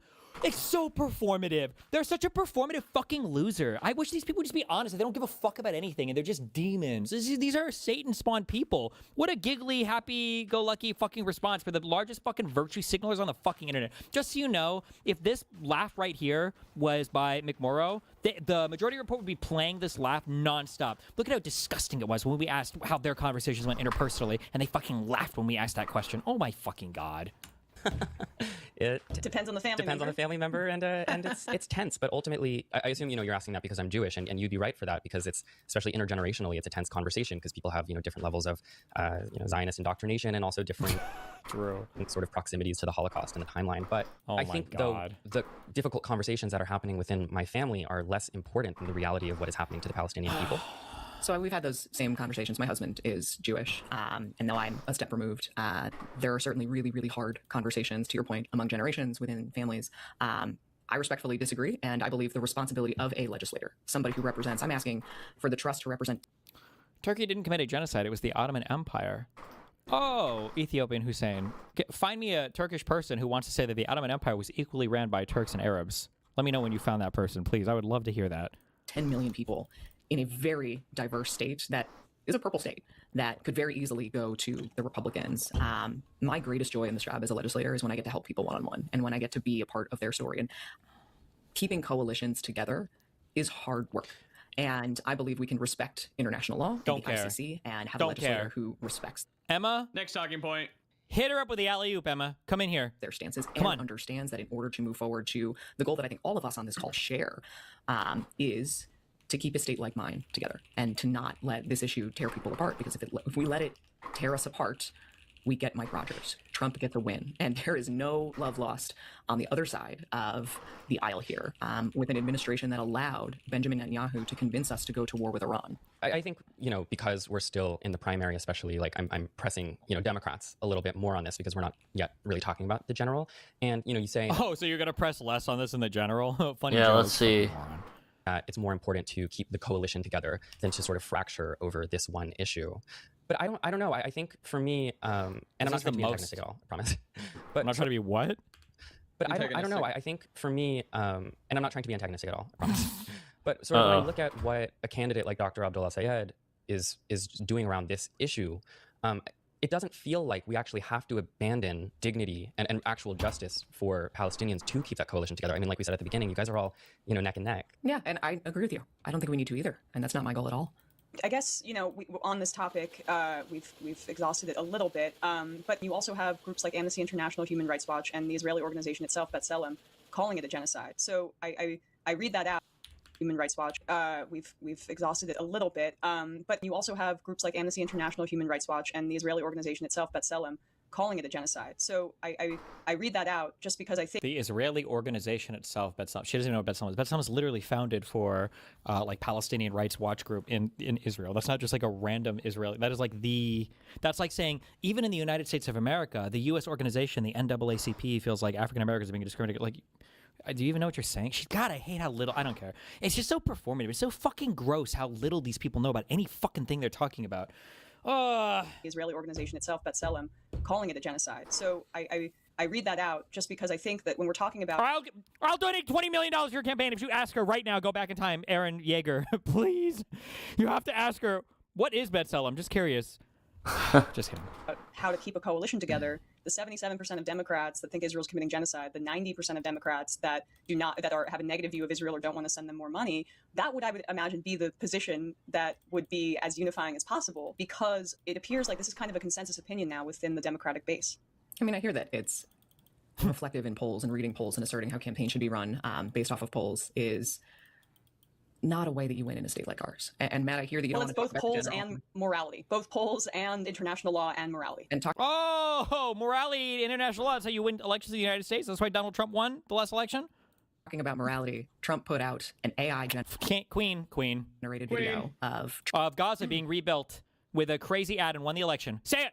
Trump Gaza, and has told us we cannot afford daycare, we cannot afford Medicare, we cannot afford Medicaid. And not only that, but that states should tax themselves even more to pay for those selfish things so that we can pay for a war that he took us into because Netanyahu convinced him to do so. And every single Republican in the House and the Senate refused to vote on the War Powers Resolution. So I agree. You'll find agreement. And I live and serve in a deeply purple state that has to focus on November. Yep. Mike Rogers and the tens of millions of dollars that will be funneled into this state, because it is a coalition of as many people in the state as possible. You don't win in Michigan without independents. You don't win in Michigan without Republicans. So it is keeping the Democrats together, keeping the Democrats engaged, keeping our diverse communities together to recognize we have the shared goals. We do. And it's hard work, and it's work that I'm in every single day. So hopefully, you see, there's not disagreement here, but it is the work every single day in keeping our people together so that we don't lose a seat to somebody who would rubber stamp everything Trump wants to do, who will certainly not end this war or secure security for Palestinians anytime soon if it were up to him. Yeah. When was this stupid fucking tweet? April 4th, 2026. I was recently speaking with a Palestinian woman who told me that she, in fact, hated Biden more because he pretended to care while carrying out a genocide of her family. Oh my, give me a fucking break. I'll wrap up. I know you probably have to run. Busy day running a campaign. I think neither of us would argue that like every Republican is doing all of this and worse, much worse. And none of us would argue, in favor of anything Trump is doing. I just think especially, during primary season when we are, being given the chance to put our, what we think is our best Democrat forward, that we're, pushing you on some of these issues, because I think something that I'm sure you've heard is that a lot of Democratic voters feel like we have an establishment that isn't fighting sufficiently. And I 100% agree with you. Yeah.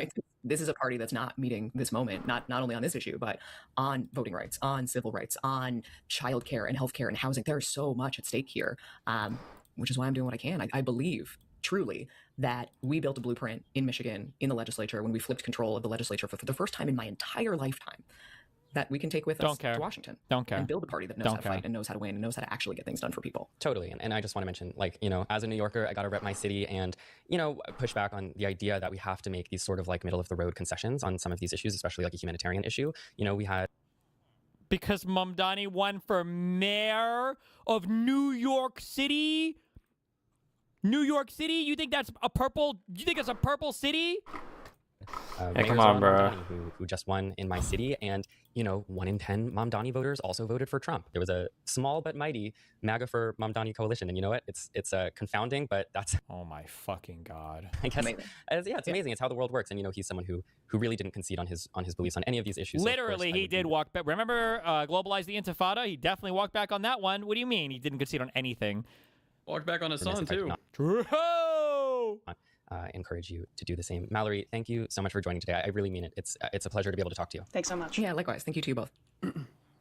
Cool. And that is our interview. I've been really enjoying talking to candidates, honestly, more than I thought I would. Why? You're not even having a conversation with them. You're just doing a slop hit piece. You're running down a list of questions.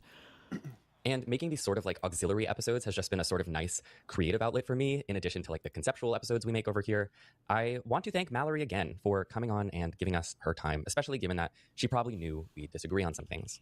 She was gracious for that, truly.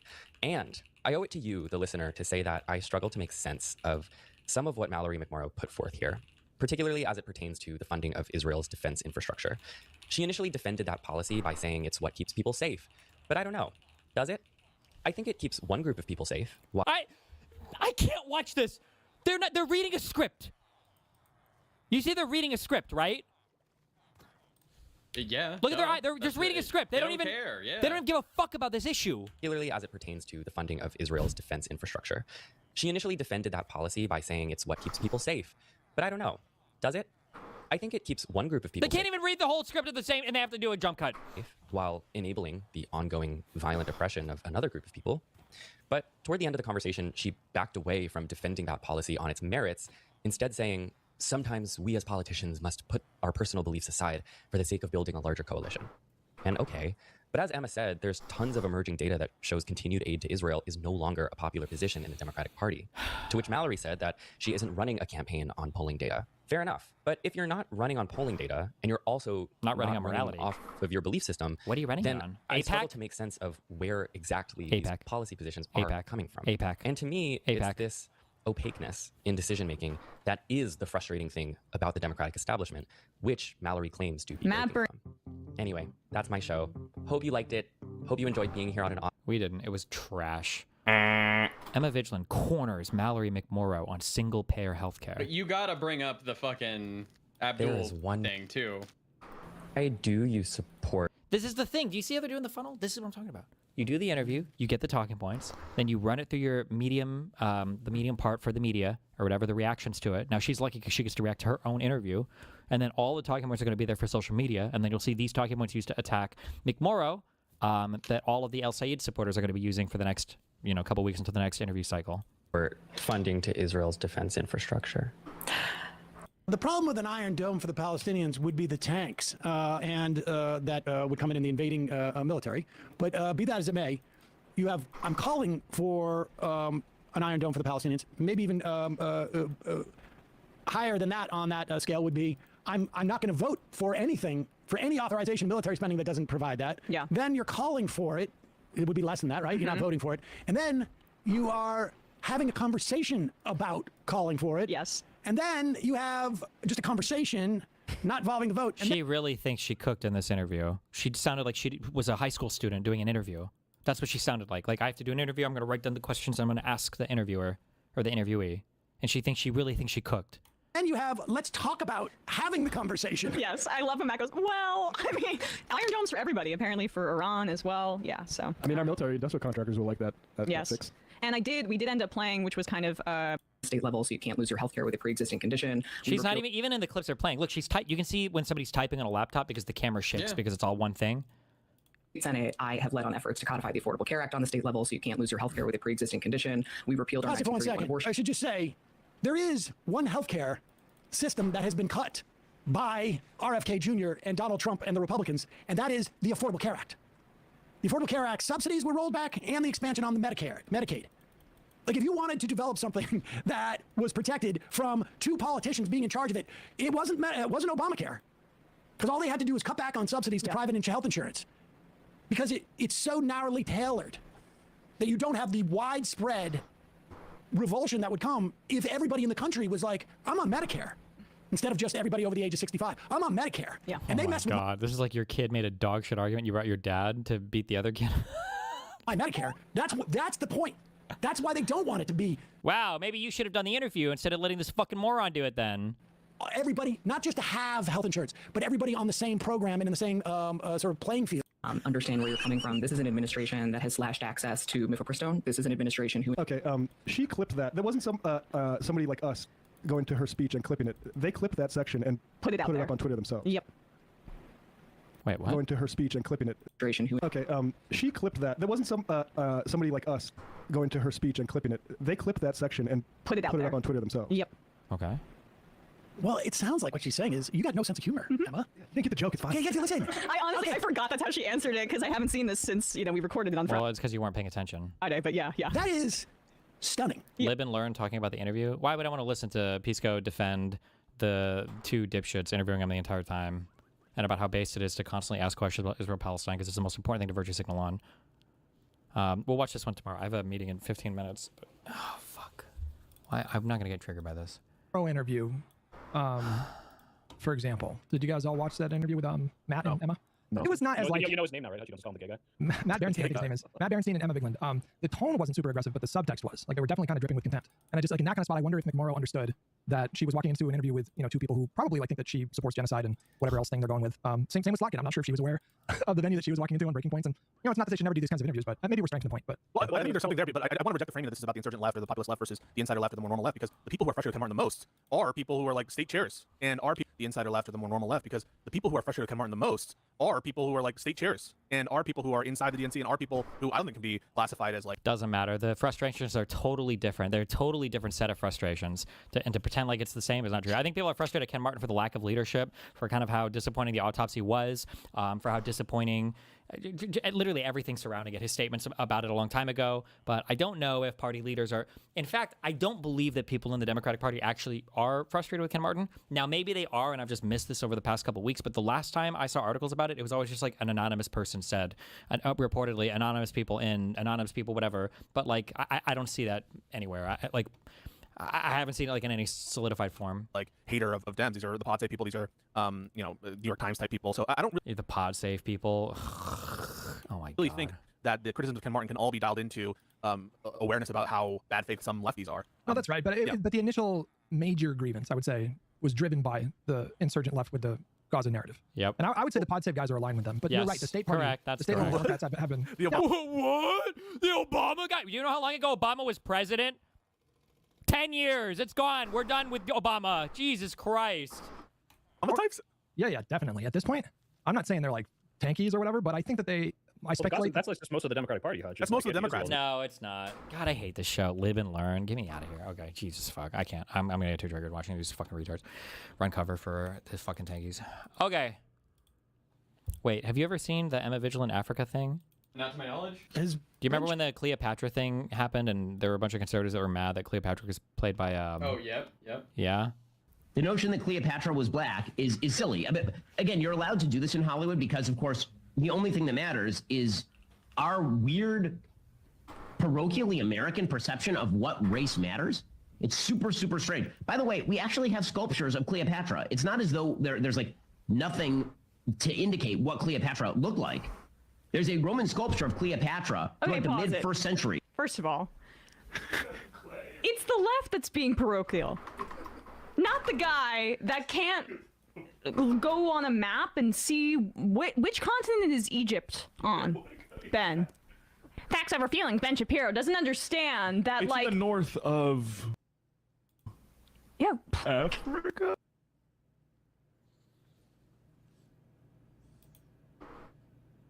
Is that a meme? Was he trolling? Like, These are serious political they commentators. think that every country in Africa is like are like rappers. Like she thinks that all of them look like Tupac and Jay-Z and like I just actually cannot even believe. I don't know if you've commented on politics ever, if you don't know anything about like the Middle East or like it's impossible to have this is just such an unbelievable statement to make. I don't know, bro.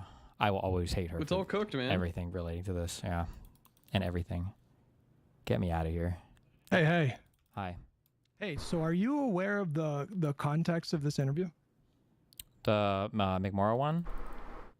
Yeah, there's a little bit more context to it. I mean, I heard what the guy said at the beginning where they were going to do it, and then they missed each other. They had to cancel, and then he claimed it was because he thinks they're homophobic and didn't like his nail polish or something, and then they rescheduled it, and then they managed to do the interview. So there's that. So like, I just want you to take note of the intro and the outro is a very different tone than the interview itself. He's obviously like much more kind of friendly and sheepish during the interview, but then like very, very hostile in the intro and the outro. But the real context was he was on Twitter, like hyping up this interview, basically accusing her of like soft supporting a genocide, of course, and then accused them of canceling the interview because they were afraid that he was going to press him on genocide.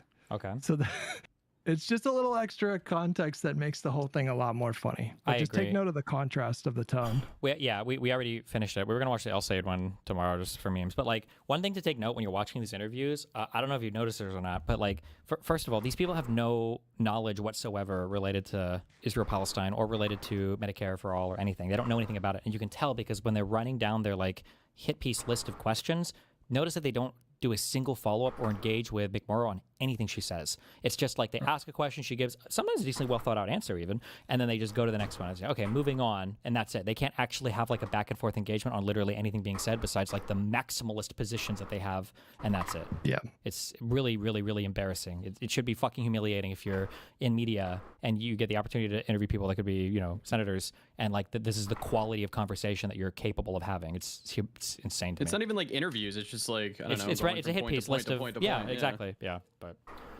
so I think I'm going to have an opportunity to interview McMorrow myself, and I want to ask her if she's aware of like the dynamic. Like I just want to ask her straight up, like, do you guys understand that these people like literally fucking hate you? Sure.